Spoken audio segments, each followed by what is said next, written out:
chers apprenants, voilà, à l'issue de l'analyse, du décortiquage du sujet, nous sommes face à un cas pratique du même sujet. C'est une proposition, par exemple, voilà, de X ou Y de ce même sujet-là. Et le contenu rendu, le produit rendu peut ressembler à quelque chose comme ça. D'accord, vous voyez, de là jusqu'à mon extrême droite ici.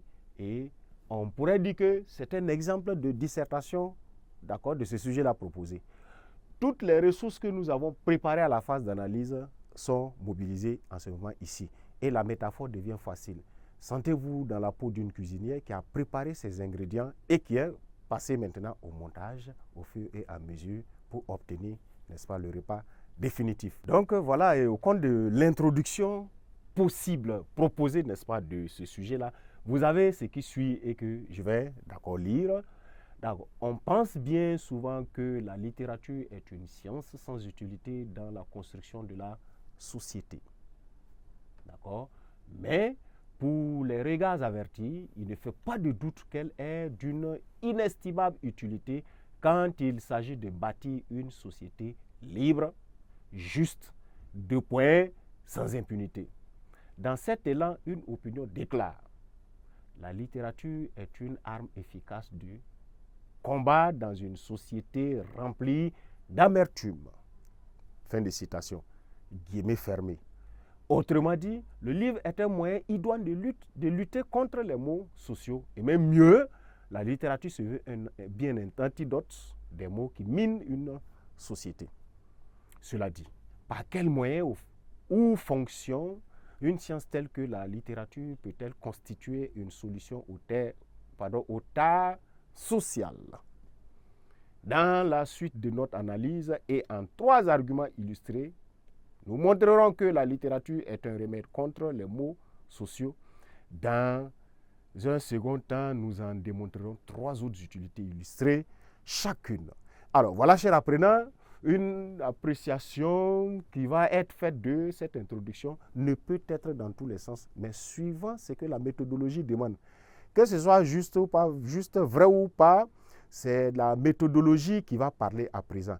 Est-ce que je retrouve les sections de l'introduction dans cette introduction? Et vous allez vous rendre compte que pour celui qui a proposé cette introduction, j'ai l'impression de détecter, on va utiliser un marqueur, n'est-ce pas, à partir de cette règle, de on pense bien, vous voyez, de on pense bien, jusqu'à juste 2 points, sans impunité. Vous avez là la proposition de généralité de la personne. Il n'est pas encore entré dans l'analyse. On dirait que c'est un constat, une observation qu'il a faite. Voilà. Donc, il a dû remarquer que, mais tiens, de nos jours, etc. Donc, ça ressemble bien à une réflexion personnelle. D'autant plus que la méthodologie a dit qu'on peut aller d'une réflexion personnelle, une pensée collective, un mot-clé du sujet, une citation, etc. La proposition de généralité de ce dernier dit bien que on pense bien souvent que la littérature est une science sans utilité dans la construction de la société. Mais pour les regards avertis, il ne fait pas de doute qu'elle est. Lui, c'est son constat qu'il a élaboré. Deuxième étape de l'introduction, il fait l'appel du sujet. D'accord? L'appel du sujet et ses constituants. Cette partie-là et ses constituants, n'est-ce pas? Dans cet élan, c'est ce que vous avez l'habitude de dire, on peut avoir plusieurs expressions, chacun y va de ce qu'il sait. C'est dans cette optique, c'est dans le même sens d'idée, dans le même ordre d'idée, c'est en cela, etc. D'accord? Celui qui propose cette introduction va, dans cet élan, une opinion déclare. 2 points. La littérature est une arme efficace de combat dans une société remplie d'amertume. Ouvrez. Et il ouvre ses guillemets. La littérature est. Il ferme ses guillemets remplis d'amertume. Il met le sujet tel quel, il ne le modifie pas. Comme la méthodologie l'a exigé durant, n'est-ce pas, les phases méthodologiques. Alors, autrement dit, voilà, quand quelqu'un vous dit autrement dit, automatiquement, vous vous sentez vous vous prédisposez à attendre une reformulation. Il veut vous dire ça autrement, en d'autres mots. C'est ça, reformulation.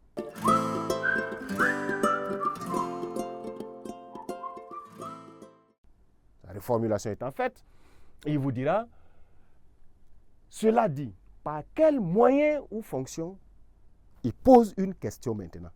Vous voyez, ça c'est encore plus rapide, efficace, précis que de donner l'information selon laquelle ce sujet pose le problème de. Et maintenant, reprendre la question ou nombreuses autres questions. Ces questions-là n'iront pas pour laisser, comme ça, comme on peut le dire, n'iront pas pour laisser le même problème que vous estimez qu'il pose là. Donc, on pose le problème. Cela dit, cependant, d'accord, on a plusieurs expressions pour pouvoir le dire. Cependant, par quel moyen ou fonction sociale, ou fonction, c'est-à-dire, quelles sont les fonctions de la littérature qui se mettent en branle pour prouver que la littérature est une science utile. Et si on veut compartimenter maintenant, vous allez vous rendre compte, les différentes sections de ce sujet. Je marque en jaune, en accolade jaune, vous allez vous rendre compte que de là jusqu'à là, vous avez la généralité de la personne dans cet intervalle. Oui, vous avez sa généralité là. La section de l'appel du sujet, je vais changer de couleur en mettant cela en vert. D'ici, n'est-ce pas, à là,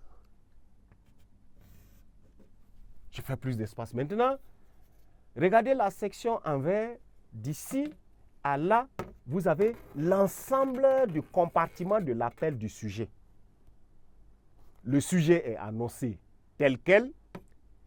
Celui-là a proposé une reformulation, mieux une deuxième reformulation qui n'est pas du tout nécessaire, comme nous sommes dans un exercice, voilà pourquoi on se permet de découvrir plusieurs. Sinon, la reformulation double n'est pas du tout nécessaire. C'était pour, d'accord, mieux faire cas d'illustration. Le sujet est reformulé. Par quel moyen, vous voyez, ça finit par un point d'interrogation, le problème est posé. Ça nous épargne d'avoir donné. Ce sujet pose le problème des fonctions ou de l'utilité de la littérature ou du rôle de la littérature. Certes, mais poser une question avec le rôle de la littérature, on va avancer dans l'étude. C'est comme ça qu'il faut procéder.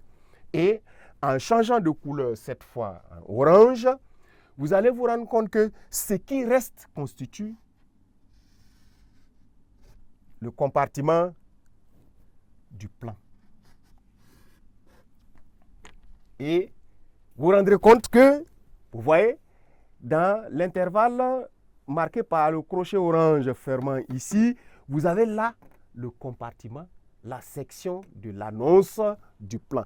Et c'est ce que les correcteurs cherchent chez vous. Premier critère, on appelle ça le critère de pertinence. Est-ce qu'une introduction pertinente est produite? Quand on regarde là, est-ce qu'il y a une introduction? Oui. On découvre maintenant les différentes sections. Généralité, section d'appel du sujet et annonce du plan. On va regarder maintenant la qualité du français que chacun parle et le nombre de fautes que chacun commet, le style des phrases, etc. Tout ça, on apprécie maintenant. Si cela est fait, le plan, il est annoncé. On va au développement automatiquement. On va se demander combien de lignes, combien, etc. Entre l'introduction et le début du développement, à la limite, tout au plus, laissez 2 lignes. Laissez 2 lignes. Mais donner une présentation typographique acceptable. Aligner les arguments sur les arguments, les prises de position, les parties sur les parties. De sorte que on va emprunter la méthode des scientifiques. Si vous regardez symétriquement, vous avez l'impression que le début du développement là et le début de l'introduction, le début du développement et le début de l'introduction sont alignés. Ça veut dire que vous faites une sorte de parallélisme entre les parties. Les parties se supportent. Alors, vous allez vous rendre compte que dans l'alinéa, les arguments se supportent également. Regardez l'emplacement de d'abord, ensuite, enfin. D'accord? Vous avez d'abord, ensuite et enfin. Vous voyez, sur une feuille en ce moment, on sent l'idée d'existence du paragraphe. Votre travail est aéré. Il y a des canaux de circulation qui permettent de faire passer l'air dans la production écrite. D'accord? Dans le développement, je l'ai dit, il ne faut pas se tromper. On a sauté une ligne, 2 lignes tout au plus, c'est suffisant. On commence par fixer encore la première thèse.